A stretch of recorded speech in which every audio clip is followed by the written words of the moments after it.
When we talk about the tsunami of denial, deceit, and delusion that surrounds black mob violence, black on white crime, black on Asian, black on young, black on old, black on gay, black on straight, black on Amish, black on Eskimo, black on whatever, when we talk about that, often the most illuminating thing that we can use to really see what's going on are the hoaxes. Because we don't just talk about the violence, we also talk about how reporters and public officials and activists are in denial, deceit, and delusion about the violence. And the hoaxes really give us insight, not just into how much people are willing to lie about it, but even more importantly, how so many people are willing to accept the hoax, accept the lie of black victimization, which we call the greatest lie of our generation. Well, it happened again out in Minnesota at a little college called St Olaf. If you've never been to one of these, they call them liberal arts colleges. They have a few thousand people in them. This college, St Olaf, used to, I say it used to be a Lutheran college, because all of these religious colleges, they've kind of washed the religion out of most of them, whether it's, the old line, whether it's a Catholic college, these mainline Protestant colleges. They're not about religion. They're just about kind of a Unitarian political philosophy that is indistinguishable from the platform at the Democratic National Convention last summer. And so now we go out to St. Olaf in the middle of what used to be the whitest of white territories in America. Because it's like that, they kind of do a lot of recruiting on black students. And when you're a student at St. Olaf, a black student at St. Olaf, you spend 4 years not learning anything. You spend 4 years lecturing your fellow students about how racist they are and how they're guilty of all sorts of racial sins. And the crazy thing is, they're quite happy to learn it. Let's take a look at the hoax. Let's take a look at how the people react to the hoax. I guess I'm feeling scared at St. Olaf because even after that incident, I took down mine and my roommate's door decorations with our names on it, and my friend so lovingly ripped it up and stuffed it in a trash can, and then the next morning, somebody must have dug through the trash, pulled out my name, and threw it outside of my door.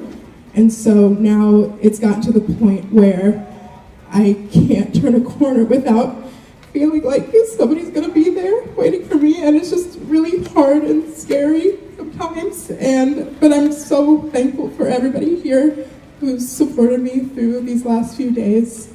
Black students on St. Olaf campus have been victims of racial threats on this campus. This is not new to us. We have been voicing our concerns, and nothing has changed. The administration has proved themselves lackadaisical in its efforts to create an environment in which St. Olaf students of color, marginalized groups on campus, and international students feel safe. Let us be clear in our intent today. Our concerns are not targeted toward any one individual on this campus. We demand institutional reform and the destruction of oppressive systems that tolerate racial sentiments and action. We demand that administration be held accountable for the institutional racism that is embedded within the structures of this campus.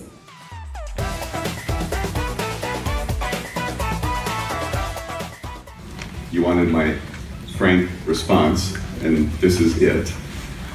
The tone of this, and I know it's been addressed earlier, you're not apologizing for the tone. I'm not asking you to apologize for the tone. I'm telling you that the tone is, I don't know what the right modifier is here, but a document that says, and we expect you to do this, is not the kind of tone that partners engage in when they're moving forward on something. That's a general reference to the whole document. I just picked the word expect because that was an example of it. The administration will acknowledge receipt of the list of demands. Of course, why wouldn't we do that? That's simple. Email it to parents, alumni, St. Olaf students. I'm not sure why 36,000 alum need to hear it, but that's a discussable point.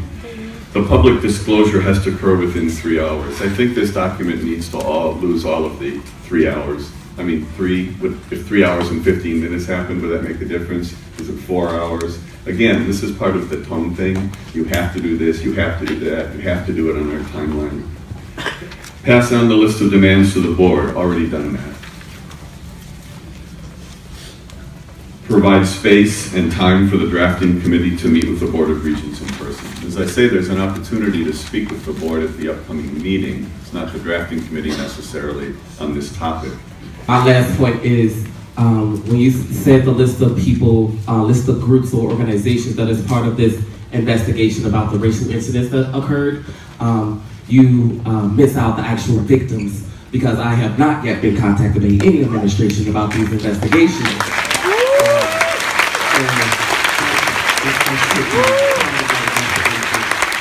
The St. Olaf College campus is still reeling from a reported racist note that turned out to be a hoax. An African-American female student reported finding a note on her card that was threatening and used a racial slur. This sparked protests on campus and a brief FBI investigation. Just yesterday, the school's president said a student he can't identify because of privacy laws admitted to writing the note to bring attention to the campus climate. Nina Mooney talked with a psychologist about what often leads to such hoaxes as this. Nina?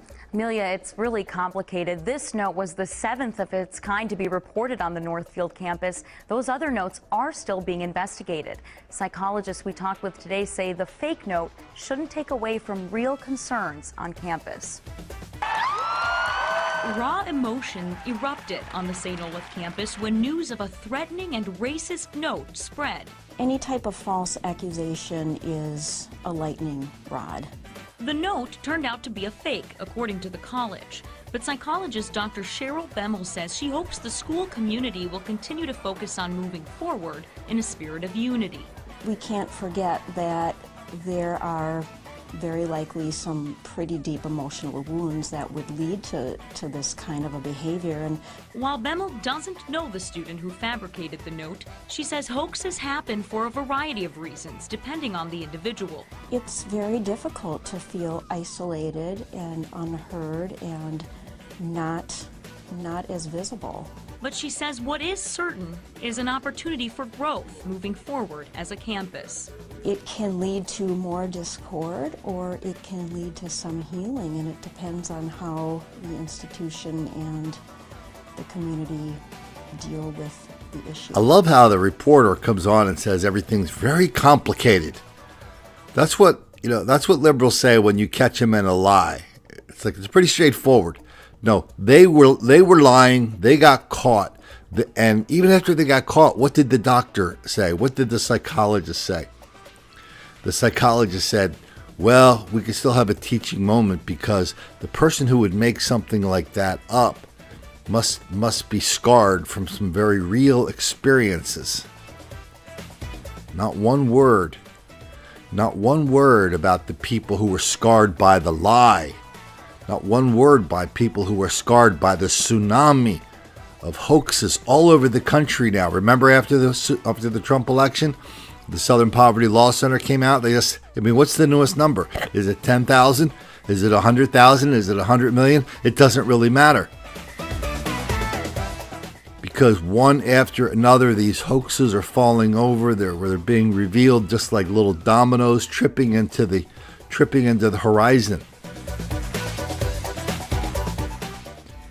These hoaxes really give us a great insight. Oh, by the way, you're looking at some pictures of the hoaxer from her Facebook page. But man, these hoaxsters, they really give us a fantastic insight as to the inclination of the people who run these colleges, people who run newspapers, radio stations, how eager they are to accept this lie of black victimization. all without evidence, all without a drop of proof. So now you're making major national news stories just on the fantasies, just on the delusions of these wacky college students and their wackier professors, their wackier campus psychologists.